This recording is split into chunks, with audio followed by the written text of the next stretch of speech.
Proklamasi. Kami, bangsa Indonesia, dengan ini menyatakan kemerdekaan Indonesia.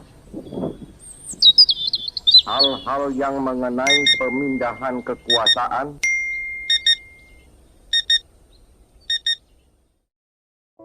Indonesia tanah air beta, pusaka abadi nan jaya. Indonesia sejak dulu kala tetap dipuja-puja bangsa. Di sana tempat lahir beta,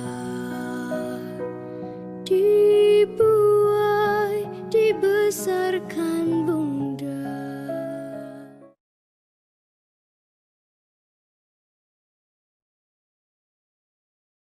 Pertempuran di Pamekasan itu terjadi di pusat kota, tepatnya di daerah yang sekarang di alun-alun, yang sekarang dikenal dengan Arek Lancor, di mana pusat pertahanan masyarakat Pamekasan itu terdiri dari 2 kompi, katanya kakek itu 2 kompi tentara, terus Mobrik, kalau sekarang Brimob, dan dibantu oleh 1.000, kurang lebih 1.000 dari pasukan barisan rakyat yang disebut pasukan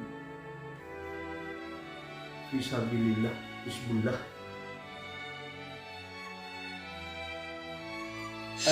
Baik, bahwa perang kemerdekaan terutama khususnya di Pamekasan itu tidak luput dari peran ulama pada waktu itu. Jadi ulama ini yang mengobarkan semangat rakyat di Pamekasan untuk melawan penjajah. Dan kebetulan mbah-mbah saya ini adalah sosok pejuang semua. Terus kemudian paman saya juga pejuang dan mereka syuhada, mati syahid dan dimakamkan di makam pahlawan di Pamekasan. Mbah saya ini ke Hasan Sinhaji termasuk juga ke Zaini Munim menjadi pelopor pemimpin pejuang yang memimpin Laskar Sabilillah melawan penjajah. Dulu pertempuran katanya ini terjadi di Arek Lancor. Jadi di sanalah kemudian terjadi perang yang sangat besar, makanya kemudian banyak para syuhada yang mati di medan perang dimakamkan di Arek Lancor depan Masjid Jami. Makanya Masjid Jami ini dinamakan Masjid Syuhada.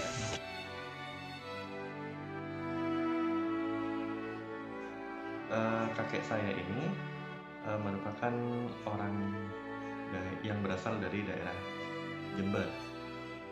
Nah, masyarakat Jember pada umumnya waktu itu menerima kabar proklamasi melalui surat kabar dan juga siaran radio. Penyebaran berita-berita ini tentunya membuat Belanda itu tidak senang.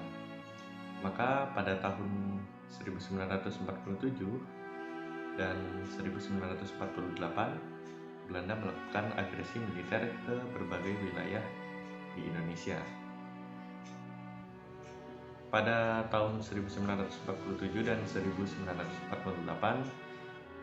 kakek saya ini bersama masyarakat Jember yang lain tentunya banyak mengalami penderitaan ya. Jadi kakek saya ini bersama masyarakat Jember waktu terjadinya agresi militer, beliau ini harus melakukan evakuasi diri untuk menyelamatkan diri mereka. Karena menurut cerita yang beliau kisahkan kepada saya, orang-orang yang tidak selamat, artinya tidak melakukan evakuasi diri pada saat itu, mereka disiksa oleh pasukan Belanda.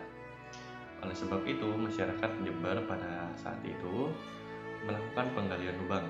Jadi di jalan-jalan itu mereka membuat lubang-lubang, yang mana lubang-lubang ini nantinya akan dimasuki oleh masyarakat Jember.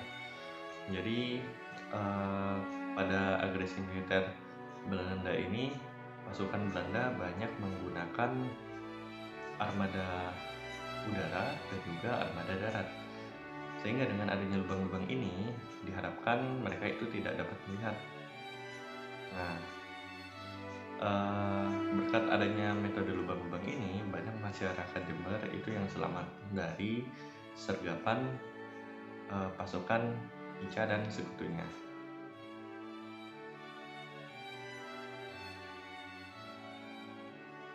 Di Pamekasan pada bulan Oktober tahun 1948, para pejuang kita baik yang tergabung dalam TKR, Tentara Keamanan Rakyat, pasukan Sabilillah, pasukan Hizbullah, dan rakyat Pamekasan itu menyatu mengadakan serangan umum.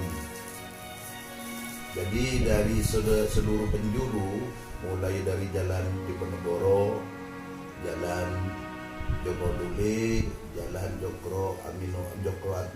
Jalan Trunojoyo, Jalan Balai Kambang, itu sudah mulai berkumpul merapat menuju Arek Lancor, yaitu pada tengah malam.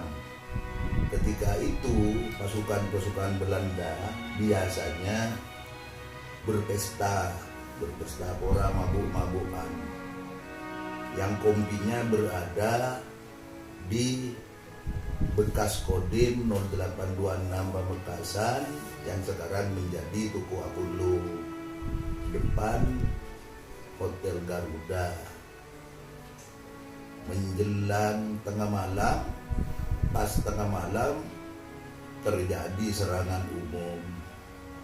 Serangan umum itu karena semangat yang berkobar-kobar walaupun dengan senjata yang serba terbatas, yaitu pakai Arek Lancor, pakai bambu runcing, keris, pedang, tombak, dan sedikit senjata api rampasan dari Jepang.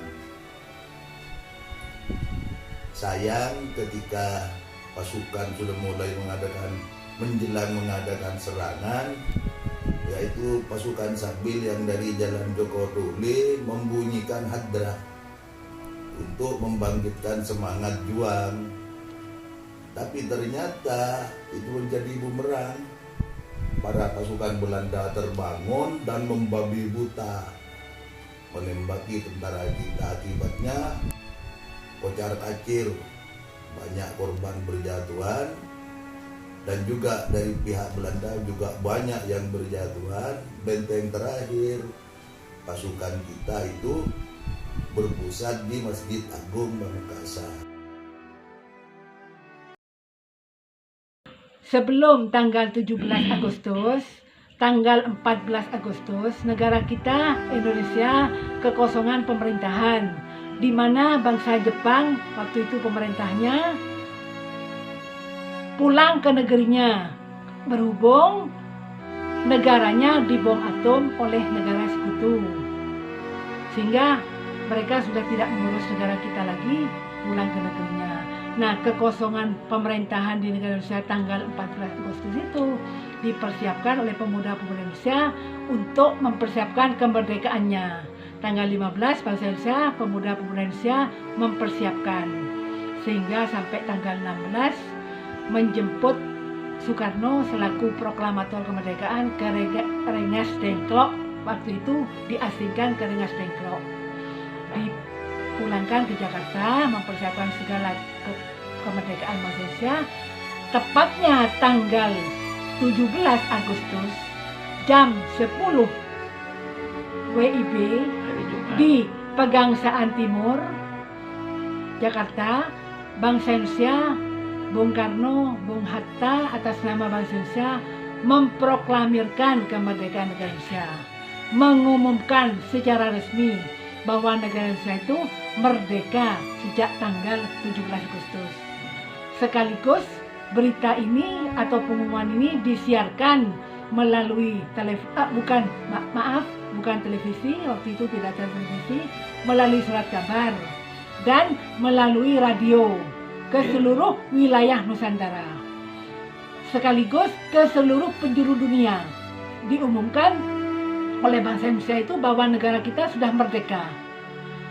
Nah, tanggal 17 diumumkannya, satu hari sesudah kemerdekaan bangsa Indonesia itu, tanggal 18-nya negara kita sudah resmi menjadi negara yang proklamasi. Dan tanggal 18-nya, satu hari setelah kemerdekaan, negara kita itu mempunyai kitab Undang-Undang Dasar yang kita pakai sampai sekarang. Namanya Kitab Undang-Undang Dasar 45. Disahkannya satu hari setelah kemerdekaan, tepatnya tanggal 18 Agustus. Oleh BPPKI. Nah, bukan hanya Undang-Undang Dasar 45 yang disahkan, sekaligus kita memiliki dasar negara.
Cuma ada Belanda menyerang menyerang rakyat, ibu masuk ke dalam dapur, masuk ke dalam perlindungan itu di atas beri ke tepung. Jadi jipa belum keluar belum lari, saya masuk ke dalam perlindungan, keluar. Kehidupan orang tua saya tidak kurang apa-apa, tapi banyak tani. Karena padi, jagung ditaruh di dalam sawah, di topoe takut temu belente. Mau temu belente pasal kebe. Saya pernah diceritakan oleh kakek saya yang sudah meninggal bahwa dulu pada zaman penjajahan Belanda, beliau adalah seorang petani.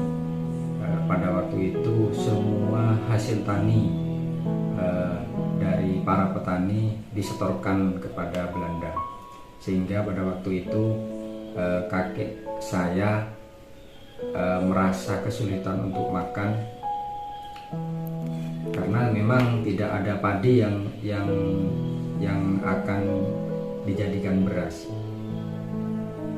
Berhari-hari beliau menahan lapar hanya dengan minum air, dan bahkan pada waktu itu kakek saya itu dengan sangat terpaksa makan dedak.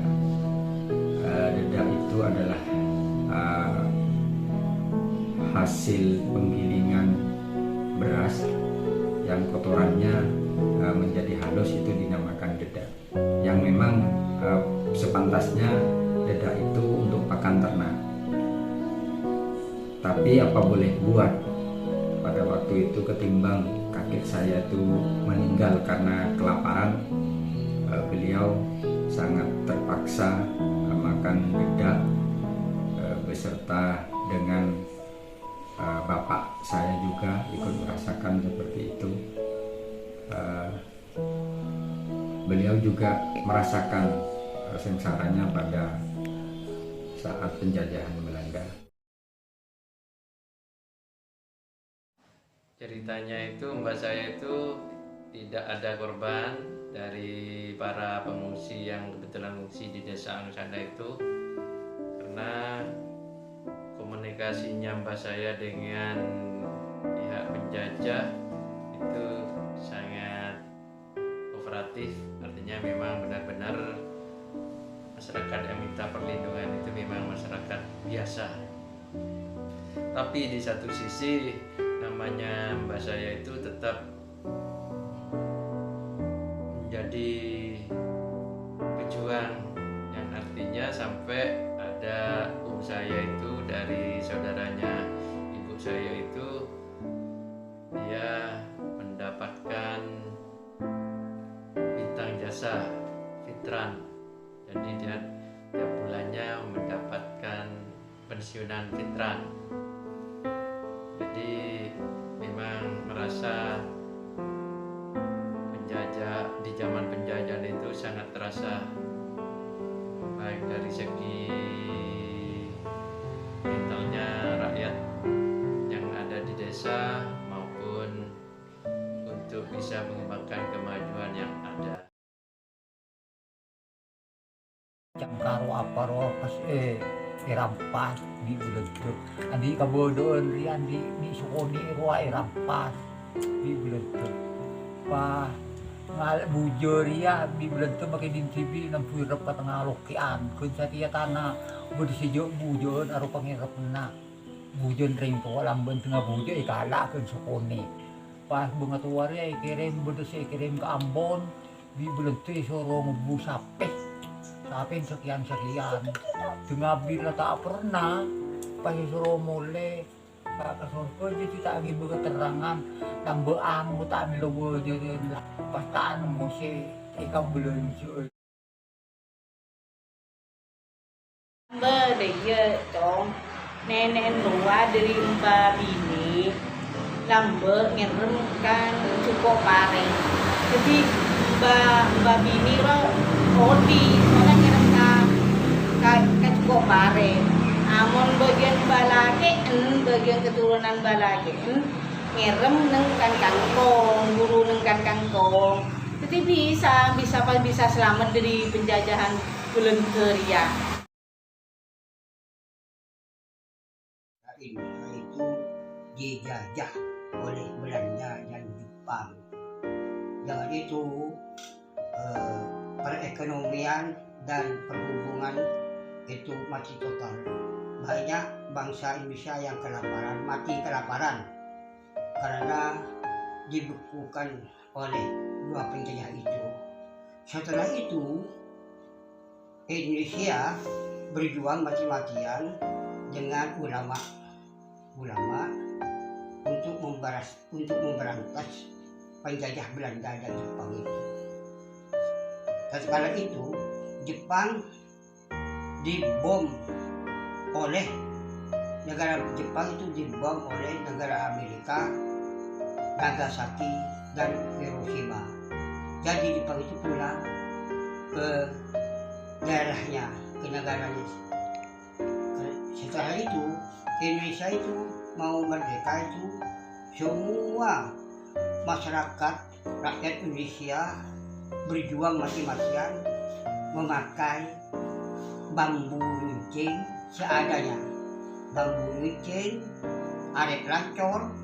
Dan sekarang kalau Madura arit lancor itu ada di tengah-tengah kota Pamekasan. Itu bukti bahwa orang ini Madura itu asli memegang arit lancor. Dan meninggalnya pahlawan-pahlawan Indonesia itu dikuburkan di dekat Masjid Syuhada, Masjid Jami. Sekarang dipindahkan ke Bangreku. pengalamannya sangat pahit. Yang mana pada waktu itu masa pendidikan, masa-masa sulit, ekonomi, terus sarana transportasi juga masih langka, juga ekonomi keluarga sangat lemah, di bawah standar pada waktu itu. Kami sekolah SMP 1 dari Padumau kurang lebih 9 kilo, itu naik sepeda pancal. Di samping itu masih bekerja di rumah, membantu orang tua ke sawah, ngarit rumput. Karena apa? Karena orang tua dulu itu pelihara hewan untuk pendidikan anak-anaknya. Karena apa? Pada waktu itu ekonomi sangat sulit. Saya dulu tidak pernah les, hanya pelajaran yang dari guru.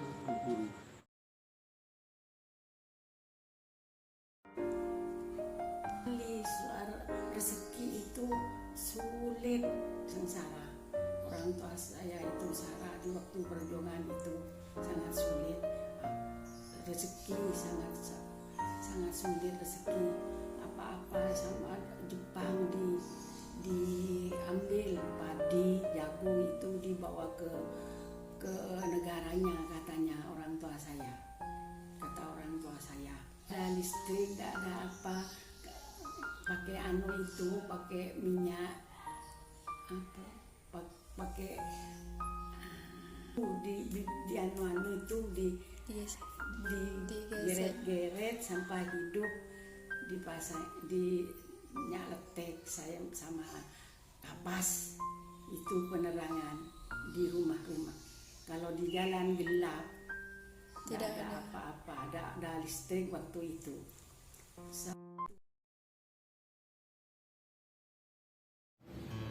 Itu penjara. Iya, pas yang jadi perpustakaan sekarang itu penjara pertama. Kan orang Madura mengatakan Sepir Timur.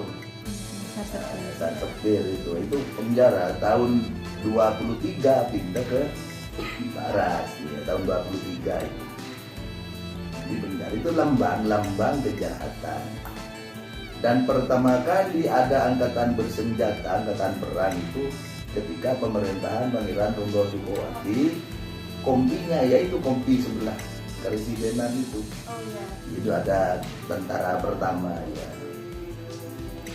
Belakang bahwa kita pasti berbalik ke belakang, pulang istilahnya. Ya ini pesarian itu, kuburan, Gatot Koco, ya itu semuanya falsafah dari Pangeran Ronggo Sukowati.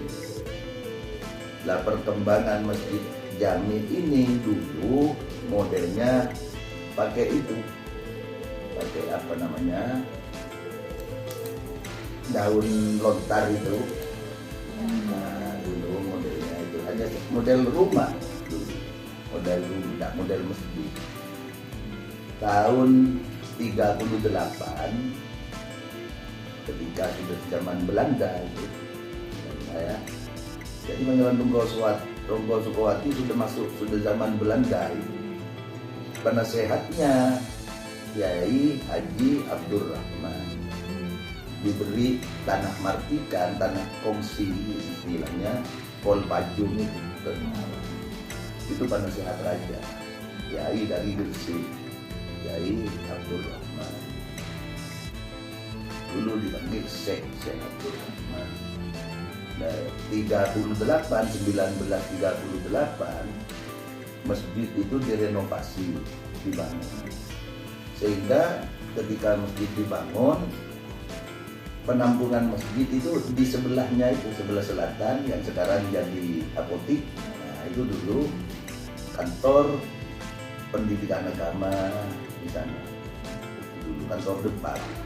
Itu dijadikan masjid sementara menampung jamaah karena direnovasi, dibongkar.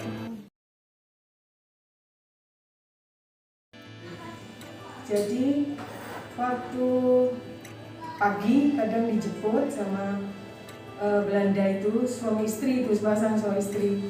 Dia senang melihat ibunya mama karena dia tidak punya anak, jadi ibunya mama itu sering diajak kalau pagi dijemput, nanti dipulangkan lagi ke rumahnya mama, ibunya mama itu sama Belanda itu, sama pasang suami istri itu Belanda. Di sorenya itu diantar terus dibawain, mesti tiap hari itu dibawain roti, keju, dan susu. Waktu perang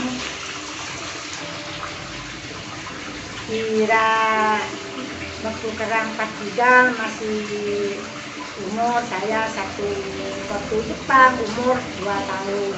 Waktu kiri untuk doang ngerem, mulai pada perang dari atas. Kalete, dua benak tem, kabuting, untuk merdeka. Alhamdulillah, alhamdulillah, aman. Punya mbah yang namanya Mbah Bosan. Mbah Bosan itu menjadi tentara Republik Indonesia. Waktu itu mbah saya itu ada di Gulub, di Sungai Gulub itu. Pas terus ada motor tank Belanda datang dari selatan. Yang namanya senjatanya mbah itu hanya senjata pedel yang isi 2 peluru itu. Jadi mbah saya itu takut mati, masa 2 peluru itu mau melawan mobil tank. Akhirnya mbah itu melompat ke sungai, senjatanya itu dibuang, melarikan diri. Gitu. Dan banyak teman-temannya itu yang berani, yang menghadapi Belanda itu banyak yang mati. Di tahun 45 itu. Nah, waktu itu mbah itu terus pulang lewat dalam sungai, naik di Medangan, di Kangenan itu. Naik dari sana terus mulai ke desa saya, desa Ceku.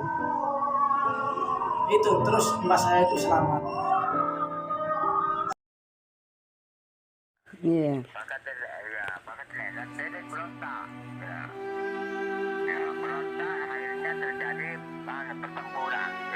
Ditambahi oleh teman-temannya di Jenis Sumenep.